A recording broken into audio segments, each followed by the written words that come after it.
Hi, everyone, and thank you for competing in the 16th annual IEEE Auto Robotics Competition. We can't wait to see all the robots that you've created in about 3 weeks from now and hope everything is going well in preparation for competition day. Please know that this competition is just an overview of the rules and that you still need to read all the rules on the website, even if you've competed before. Rules change from year to year. Very little stays exactly the same. For team supervisors, anyone who has documents that say technical component on them should throw them out or delete them. There used to be a report component to the competition, but now there is no longer one. As a team supervisor, your primary role is advisory and it's not meant for you to do the work for your students. You can help with minor issues, and some examples of what you can and cannot do are in the supervisor information package. Also, if your teams are in two challenges, they must have two robots. In terms of registration fees, the base registration fee has been reduced by 20% for all students thanks to IBM Canada. Additional fees apply for a second challenge as well as lunch and drinks. These fees are variable based on when you registered your first team. And in case if 20% reductions were not enough, there are additional subsidies for teams that contain at least 50% girls through the hashtag IBM STEM for Girls subsidy, which is meant to promote gender parity in the competition and in the STEM field at large. There's also another 20% discount on base registration fees through the Carleton University Engineering Excellence subsidy as well. Our vice chair or finance chair, Kelly, will be sending out invoices by May 11th, and there will be no changes permitted after May 4th, which will be a very strict deadline. Some interesting summer camps that you can sign up for include Carleton University's Virtual Ventures, the University of Ottawa's Adventures in Engineering and Science, and Spirit of Math summer camps. So now for the students. Just like the team supervisors, if you have anything that says technical component on it, get rid of it. This year, there are 5 challenges: the Carleton University Sumo Challenge, the Drag Race Challenge, the IBM Da Vinci Challenge, the LRT Detour Challenge, and the IBM Green Arm Challenge. There's something that we always have to remind everyone every year. Just because you had the best result during the day at your challenge does not mean you will win. You also have a presentation and display that is worth 30% that can affect your final ranking. We warn you about this because we have seen teams go from second place to 7th place because they did poorly on their presentation. Regardless of your rank, though, we want you to be able to develop skills throughout the whole process of preparing for competition day. So not just your robot alone, we also want you to develop presentation skills and as well as skills that are required in order to make displays and posters. As a small tip, even though this is optional, unlike before, to make things easier for your presentations and display, we always recommend teams to make notes after each meeting. It's a good habit to develop so that way you can refer to those notes when you are preparing for your presentations and displays so that you have ideas to bounce off from. And we can certainly tell you that you will need them for your science classes and many other classes as well. So on to the presentation. The format has changed from last year. It is now more similar to a science conference style presentation. You will have 5 minutes to present, followed by another 5 minutes to answer questions from judges. The overall objective is for you to practice your presentation skills so that you can effectively communicate your ideas and defend the decisions that you've made. It basically explain them. It takes practice and it is very important for later in life. So to start your presentation, you will introduce the team, so all the team members. If you were in 2 challenges and one of them is Arduino, you must talk about the Arduino challenge. Otherwise, if you are in 2 Lego challenges, you must choose one of 2 challenges to talk about. Because there's only 5 minutes, you will not have enough to talk about both. Then you will move on to your hypothesis and talk about one of the earliest ideas your team thought about in order to approach the challenge that you selected. and how it was and how the design that or the idea that you had was going to help you win. Then you will move on to the procedures or methods section where you will describe how the team split up the work. So, who was the builder? Who was the programmer? You will also describe one major change you made to the robot between your first idea and what your final design is. You'll also describe how your program works, showcasing the logic behind your programming. You will also describe the tests that your team did in order to make sure that your robot was on track. Then, towards the end, you will talk about the results and an overall conclusion. So, when you tested your robot, how did it do? Did it fail? Did it do well?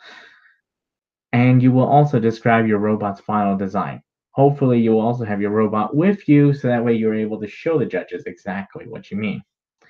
For Arduino, your presentation format is slightly different because there is no mandatory building component to it. Also on the website, there are times put beside each section of the presentation. Those are suggested times that you should spend talking about those particular sections so that you can make sure you fit everything in within the 5 minutes. We will not penalize you spend too much time on your introduction versus your methods, for example, but it may affect your overall mark just because you may not have enough time, for example. And at the presentation, not only should you bring your robot, you must also bring a display or a poster. Note that you need only either a physical poster or a digital poster, or a digital display, I mean. When I say digital display, I mean like a PowerPoint, a Prezi, or something like that. But you do not need both types. You do not need to bring like a trifold poster along with a PowerPoint. If you are using an electronic one, though, you are responsible for making sure that it works on competition day. So you have to make sure like a Wi-Fi connection works or it doesn't. For your display, you will be tested on how well you use it for your presentation, how nice it looks, how organized it is, as well as spelling and grammar. Now on to the LEGO challenges. Each challenge has 3 sets of rules which you should read them all. There are the general ones which tell you what all robots must have and cannot have, the presentation rules which I just covered, and then there's challenge specific rules because each challenge has very specific restrictions or infractions or and each challenge is unique. In terms of tutorials, there are 4 places that you can go to. There's the help menu in the LEGO Mindstorm software itself. There's our resources page, YouTube itself as well, and other teams if you are able to meet them.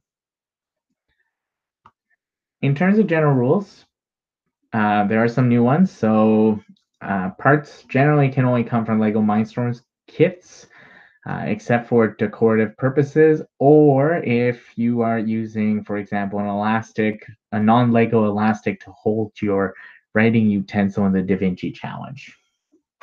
Yeah. And we've also allowed the gyro sensor this year.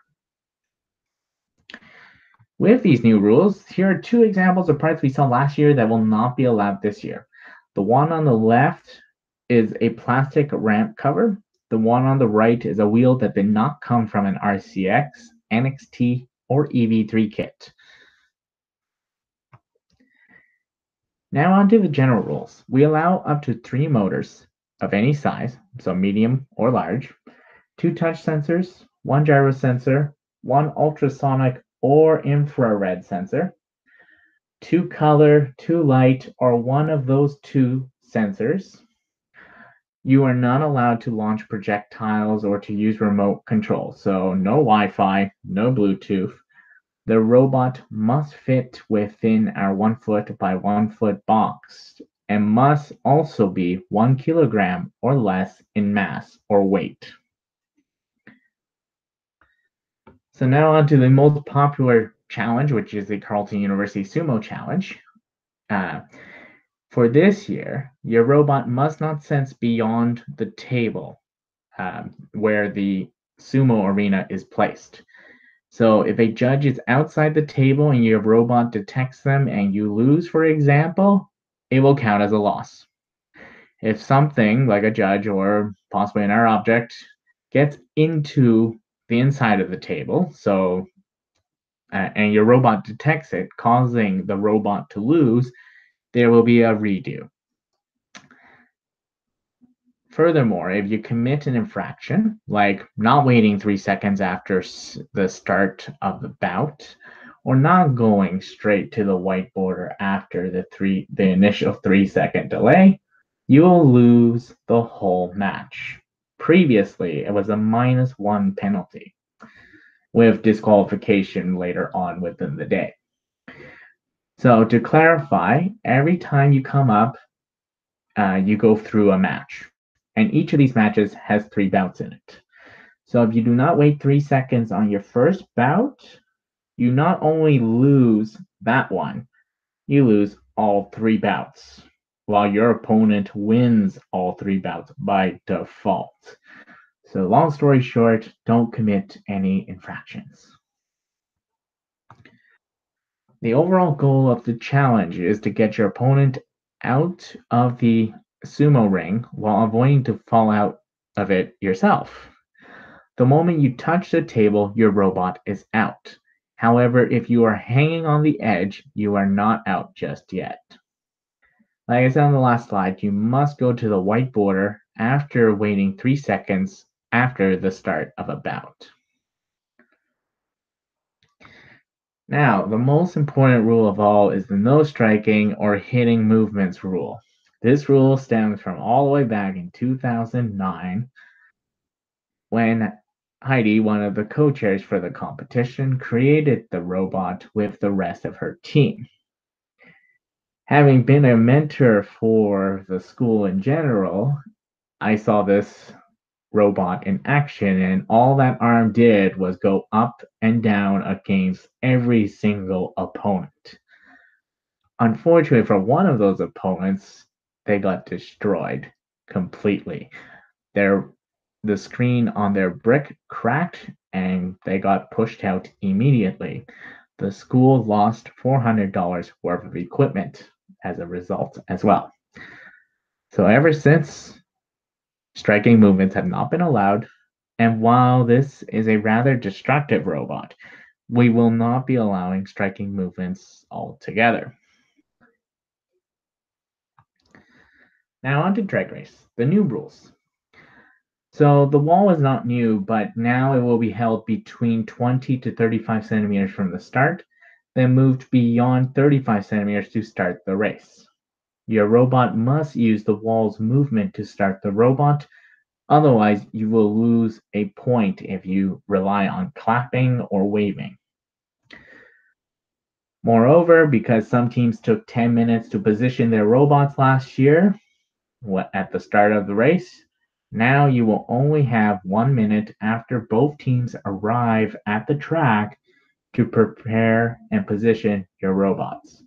Judges are free to start the race anytime after that 1 minute is over. Also, we recommend that you place your ultrasonic or infrared sensor below 20 centimeters off the ground. The overall objective of the drag race challenge is to be the fastest one that finishes in the red box without interfering their opponent or leaving their lane.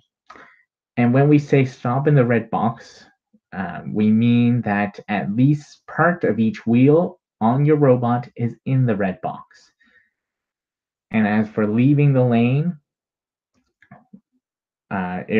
in order to leave the lane, all your wheels must either be to the right of the blue line or to the left of the green line for your lane. And here's a picture of the track in order to give you a better idea of what it looks like. For the IBM Da Vinci Challenge, the theme this year is the Winter Olympics. So you will have 20 minutes to draw your final piece of artwork that relates to this theme. You can have multiple programs to do the whole drawing, but you must always come back to the edge of the canvas before you switch programs or your writing utensils as well. Please make sure that your writing utensils are not permanent, so please avoid permanent marker and paint, for example. In fact, you won't even be able to compete if you do come with those. On the right here is an example of a robot that was used in this challenge a couple years ago. On to the Arduino challenges now.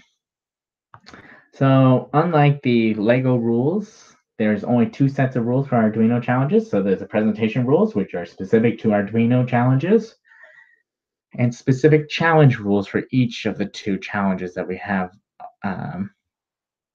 And new for this year are bonus challenges for each of them. So the first Arduino challenge is the LRT Detour Challenge, where the objective is to go from one end of the city to the other end while avoiding obstacles, or should I say detours, road closures, and sinkholes. These obstacles are 3D printed blocks. If you bump into these obstacles, you must restart from the beginning. And here's a picture of the older arena, which will give you a general rough idea of what it's supposed to look like. The newer arena has tape that is about half as thick, and the arena is considerably bigger. Consult the rules on our website. There is a picture of the newer track there for you. Finally, there's also the IBM Green Arm Challenge, where the objective is to sort recyclable materials, which are represented by various 3D printed blocks. Your robotic arm must pick up the block from the loading dock and put it onto a conveyor belt, which is basically its way of sorting the recyclable. Penalties will apply if you knock over a bin or misplace it. And here's a diagram of the arena. There is a picture of the arena on our website as well. And if you have any questions, these are the contact information for you to contact. Thank you.